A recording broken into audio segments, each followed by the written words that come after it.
Hey guys, today I'm bringing you my review of Game of Thrones Season 5 Episode 3. Yes, I know I'm a week late, but honestly, I'm better late than never. And I'm just gonna give my quick thoughts on the episode. I'm gonna try to spend like a couple minutes on each topic so I can get through this fast.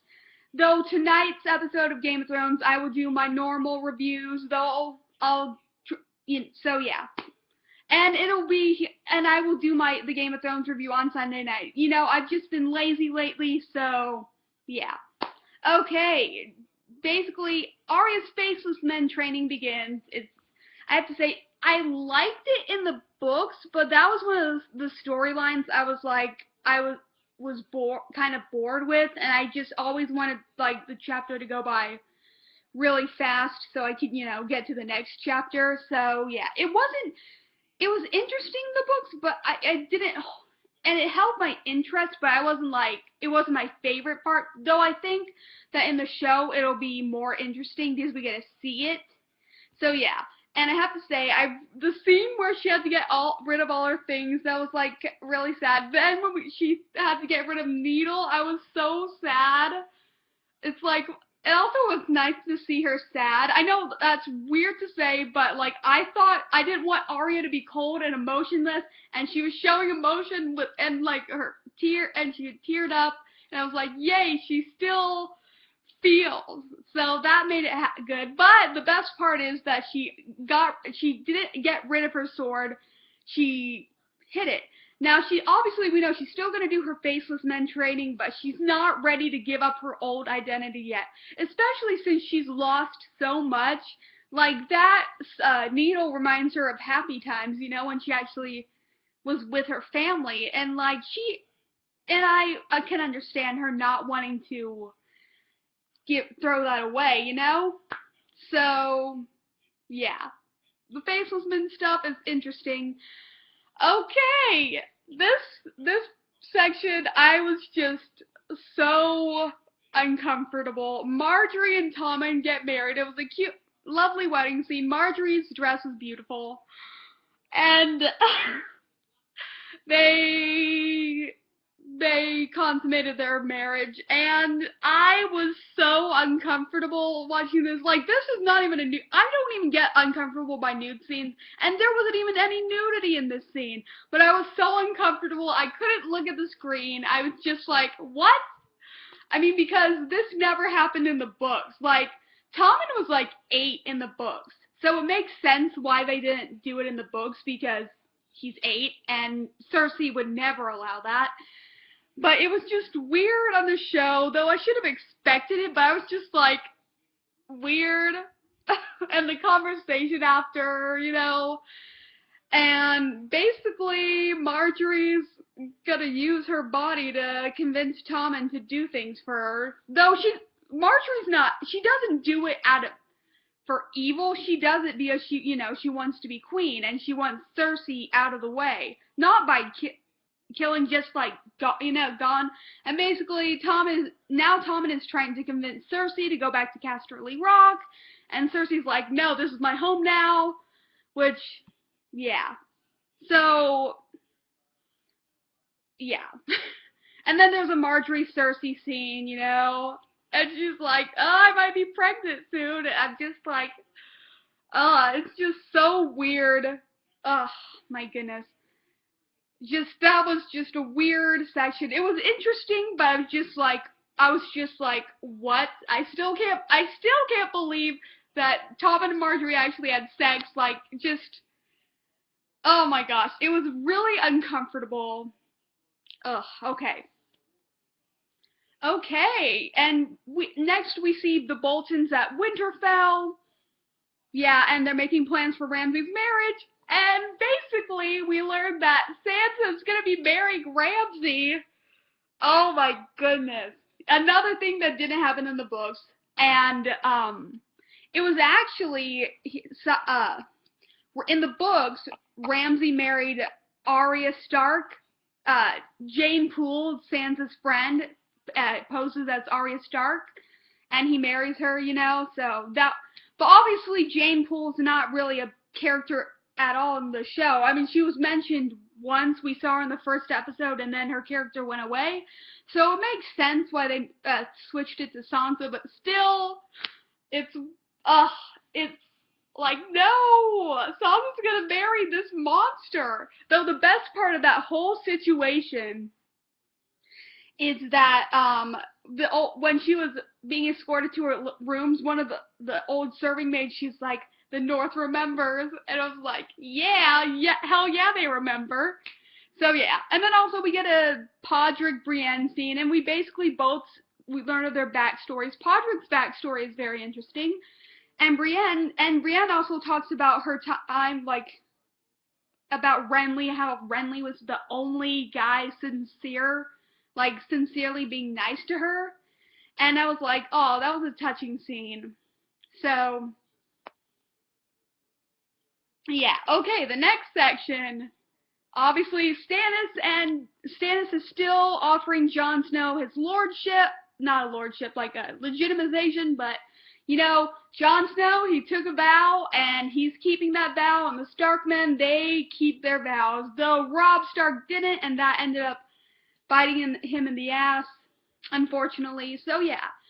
And yeah, and we get this great scene of Jon finally getting to act as Lord Commander, and he's assigning people to dig latrines, and then he assigns Sir Alliser, and he makes him the first ranger, which is like, whoa, Sir Alliser was not expecting that, you know? He thought that Jon would get back at him for what he did, for all the shit he's given him over those years. But no, Jon is like, Sir Alliser Thorne may be a dick, but he steps up, and he's a man when he needs to be a man, and like, at episode 9 last season, he just, like, he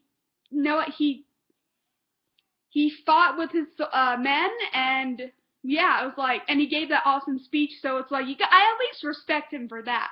And then, of course, Jon also assigns Janos to lord over the Greyguard, another part of the wall, and Janos declines. He's like, I'm not taking orders from a bastard, and, like, Jon is like, is not taking his bullshit anymore, and Jon beheads Janos, and that was a great scene. Like, now it's like, we already thought Janos was a coward, but now it's like he was even more. He was like begging for death.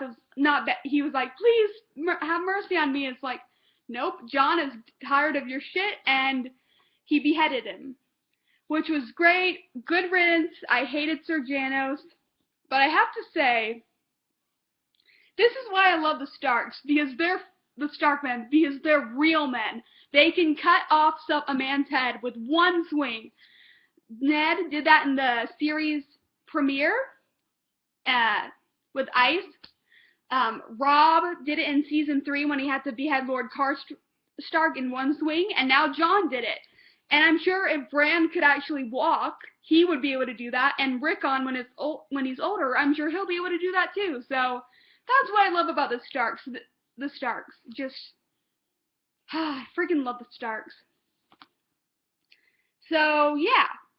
And now, the next section, we meet the High Septon, and there's this weird scene of him in the whorehouse. He has, like, 7 whores, and they're all, like they're all one of the gods, like the stranger, the mother, the father, etc., and it's weird, and he gets, attacked by these group called the Sparrows, and they're, like, I guess they're, like, radicals, and, like, Lancel Lannister is one of the Sparrows. It was an interesting scene, but they don't kill him. And then Cersei later meets with the High Septon. He's like, you have to do something about them. And then Cersei meets with the High Sparrow, and he's like, that whole line is like, you are the few, we are the many. You know, that was a great line. So yeah, there's going to be a lot more of the High Sparrow. We're going to be seeing a lot of him later down the road. And then, of course, there's a little scene between Cersei and Maester Qyburn. Cersei asks him to send a letter to Littlefinger, and so yeah, which Littlefinger gets, which, man, those ravens are fast. And we also see that Qyburn's experiment is working, because there's something under that blanket, and it was moving, and it's like, I know who that is under there, but I won't tell you, though I'm sure if you're smart, you can probably figure out that. So, it's interesting. I can't wait for that reveal. It's going to be freaking awesome. And then last, but certainly not least, we got a great Tyrion and Varys scene. They arrive in Volantis, and Tyrion, he's tired of being in this cart, he leaves the cart, and obviously Varys is chasing after him, and also we get the scene with another Red Priestess of Ashai, like, not of Ashai, but for the Lord of Light. That was a great scene. And then Tyrion and Varys go to a whorehouse, and, you know, basically, and Tyrion has this conversation with a whore. Basically, he convinces her that he convinces her that he needs to, they need to, like, have sex, I guess. And without any money, it's like, wow, Tyrion is smooth. He got that whore, like, to do that without money, but then he ended up not doing it because I guess he reminded her of Shay. Ugh, frickin' Shay. And later on, we see Jorah's at the whorehouse, and it's like, yes! It was so nice to see Jorah, which also, there's, before I go more into that, there's a whore dressed as Daenerys. I thought that was freaking amazing. But yeah, so yeah, we see Jorah again. It was nice to see him. And then the last scene, Tyrion's pissing over the edge, like he did in season 1 over the wall, and Jorah captures Tyrion, and he's like, I'm taking you to the queen.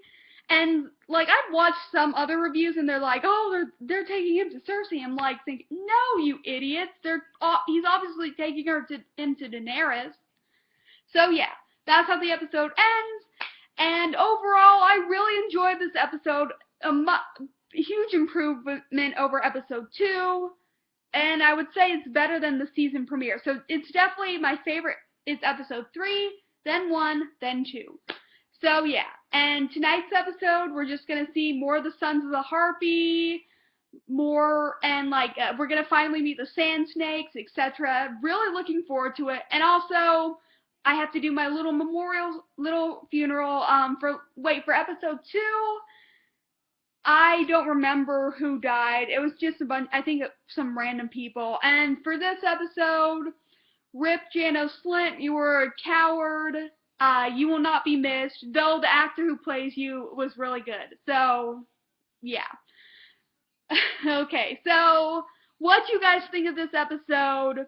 And I promise tonight's episode, my review will be up on time. Either tonight or sometime tomorrow, though probably tonight. So, yeah, I will see you guys in my next review. Bye.